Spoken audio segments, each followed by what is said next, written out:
Assalamualaikum, selamat pagi, salam sejahtera untuk kita semua. Saudara, pecinta masa depan negeri. Melanjutkan pidato kenegaraan Presiden di depan sidang MPR, DPR, DPD. Ada pesan khusus untuk pilkada. Beliau mengatakan, penegakan nilai-nilai demokrasi harus tetap berjalan. Dengan pesan pertama, pilkada harus dilaksanakan sesuai dengan jadwal. Kedua, tanpa mengganggu percepatan kerja, tentunya untuk seluruh warga. Ketiga, tanpa mengganggu kepastian hukum, atau ini untuk memastikan kepastian hukum. Yang keempat, tanpa meninggalkan budaya adiluhung negeri kita. Saudara, pecinta masa depan negeri, mengapa Presiden sampai berpesan khusus pada waktu pidato kenegaraan tersebut? Pasti ini spesial deh. Coba kita renungkan, mengapa beliau memberikan pesan? Padahal kalau kita melihat berbagai pesan beliau di dalam proses pidato kenegaraan itu, beliau lebih banyak menyinggung terkait dengan bagaimana kita mengatasi COVID. Bagaimana negara kita yang tentunya mendapat ujian pandemi COVID-19 ini bisa menyelesaikannya. Bahkan Presiden, bagaimana kita bisa bangkit, bisa menjadi besar lagi karena COVID ini. Ayo, kita bahas satu persatu 4 pesan Presiden tersebut. Atau pesan ini untuk siapa sih? Saudara, pecinta masa depan negeri. Kalau berbicara penegakan nilai-nilai demokrasi itu harus berjalan, maka sebetulnya ini adalah merupakan kebutuhan kita bersama.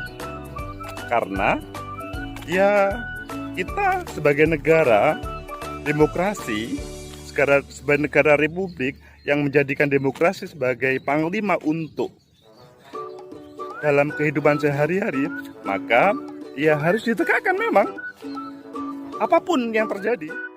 Pertama, pesan beliau, pilkada harus berjalan sesuai dengan tahapan, sesuai dengan keputusan.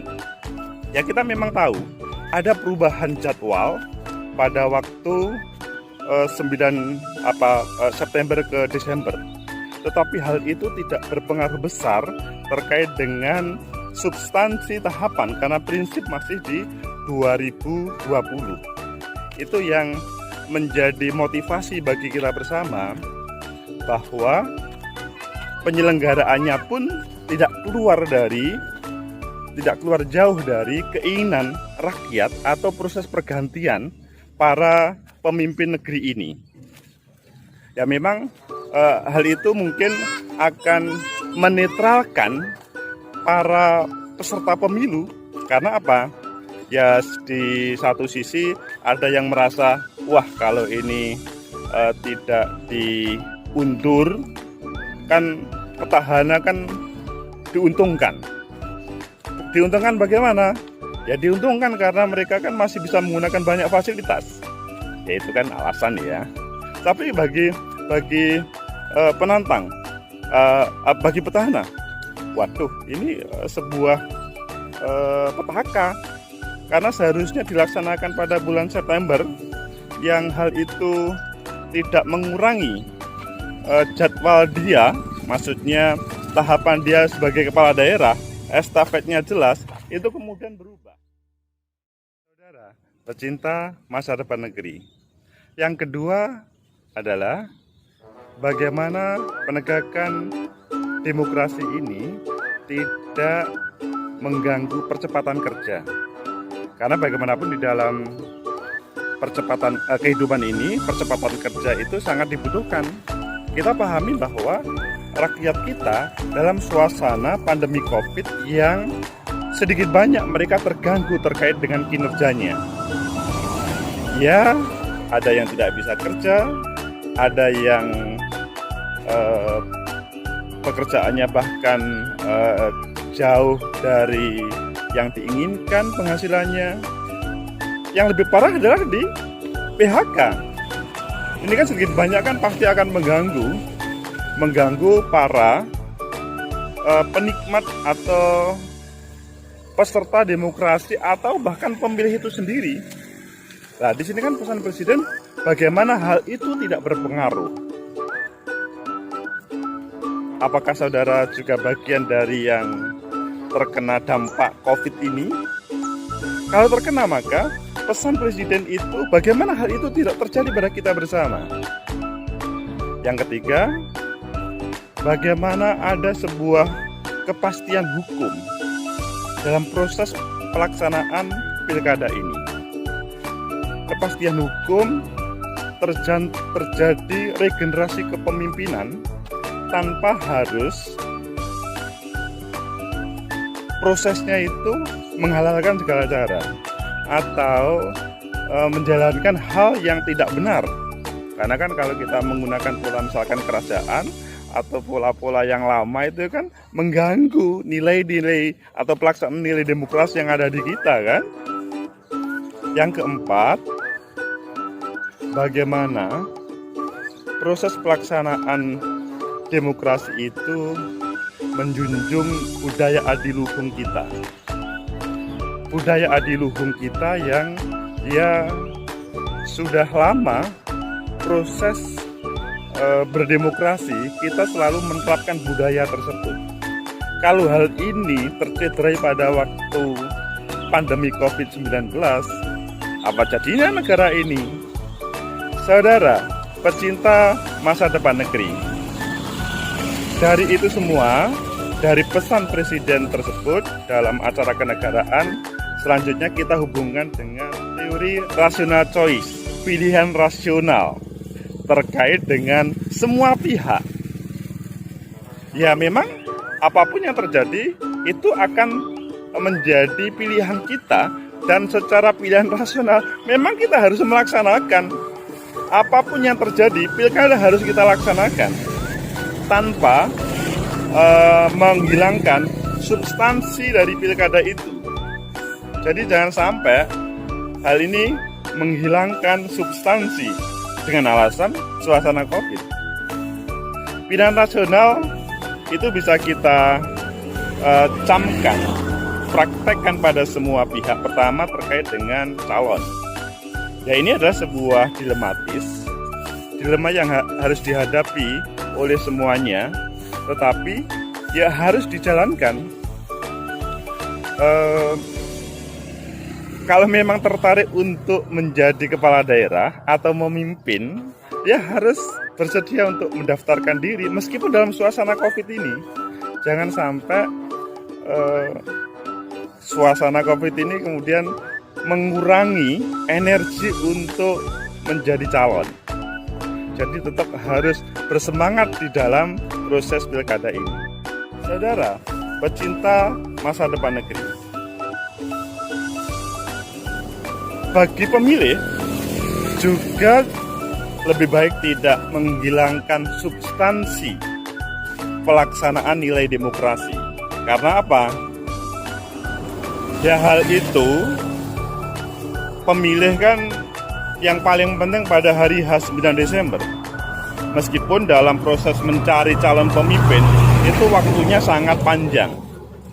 Panjang karena ya pada hari-hari ini pemutakhiran pemilih, sebentar lagi memasuki proses pendaftaran calon, selanjutnya masa kampanye, hari tenang, yang semua masyarakat perlu terlibat untuk mengetahui apa yang calon lakukan sehingga kenal mereka semuanya. Dan juga hak untuk memilih itu tetap ada. Jangan sampai hak memilih kemudian hilang. Rasionalitas sebagai pemilih, hal ini ya bagaimanapun itu sebuah pilihan yang tepat untuk menghadirkan pemimpin. Ya bukan berarti kita tidak suka petahana ya. Ya kemungkinan ada petahana yang masih baik. Tapi kan supaya terjadi regenerasi yang bagus, maka para pemilih dihadirkan pilihan untuk 5 tahun sekali untuk merefresh. Jadi kalau dalam bahasa petahana adalah bagaimana merefresh program visi misi yang 5 tahun yang lalu itu kemudian pernah ditampilkan. Coba dievaluasi apakah sudah ada perbaikan-perbaikan tersebut. Kalau belum kan ya pada persiapan 2020 ini ya harus lebih baik. Begitu juga bagi para penantang. Bagi para penantang, mereka perlu menghadirkan yang lebih baik lagi dibanding dengan petahana. Kalau bisa sih mengevaluasi apa yang dilakukan oleh petahana sehingga ada semacam perbandingan mana yang lebih baik nantinya. Saudara, pecinta masa depan negeri. Yang ketiga, kepastian hukum.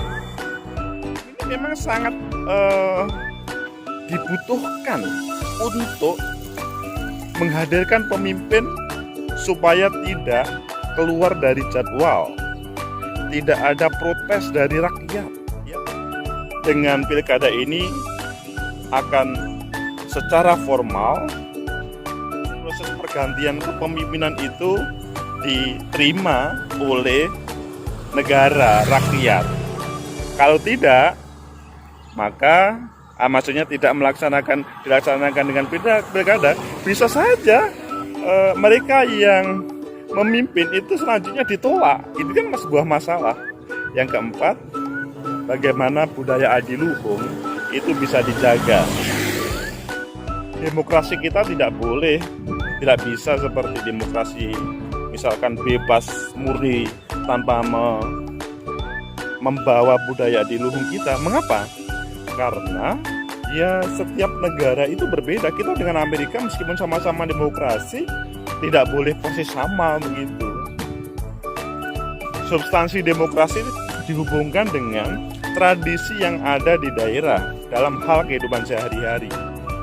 Penghormatan, penghargaan terhadap seseorang substansinya sama, tetapi caranya yang kemungkinan hal itu kemudian harus direview supaya ya kita kembali kepada budaya adiluhung negara kita. Saudara, pecinta masa depan negeri. Sehingga kalau berbicara rational choice tadi, pilihan rasional untuk merespon 4 pesan presiden bagaimana pasca resepsi kenegaraan atau pidato kenegaraan, hal itu bagaimana bisa kita respon dengan baik. Tapi bagaimana hal itu bisa berjalan baik? Ada beberapa tips yang bisa. Pertama, ayo kita para masyarakat umum sebagai calon pengguna pemimpin itu bisa mempersiapkan welcome terhadap proses pilkada tanpa manja. Kok manja? Ya, iya dong. Karena bagaimanapun suasana Covid ini membuat orang yang manja kalau dia tidak tough. Begitu juga para penyelenggara. Bagaimana para penyelenggara itu bekerja on the track. Lebih harus hati-hati menjaga protokol kesehatan supaya tidak ada klaster baru di COVID-19 ini. Karena kalau terjadi klaster baru menjadi masalah baru. Sebagaimana pesan pada video sebelumnya, jangan ada klaster baru. Dalam bahasa lain bukan jangan ada sih. Ini tips untuk cara tidak ada klaster baru. Kalau itu dipraktekkan, ya insya Allah tidak ada klaster baru dalam proses pilkada ini. Kemudian negara sebagai fasilitator tidak boleh berpihak kepada siapapun meskipun dekat petahana. Bagi yang punya anak, bagi anak punya saudara tidak boleh berpihak karena akan dinilai, akan menjadikan substansi demokrasi itu nanti akan lebih baik atau malah tercederai oleh para pengelola negara. Dan yang terakhir, para teman-teman pro demokrasi, ayo kita kawal proses demokrasi, kita kawal pesan Presiden, sehingga 9 Desember berjalan dengan baik, menghasilkan pemimpin yang terbaik di semua daerah.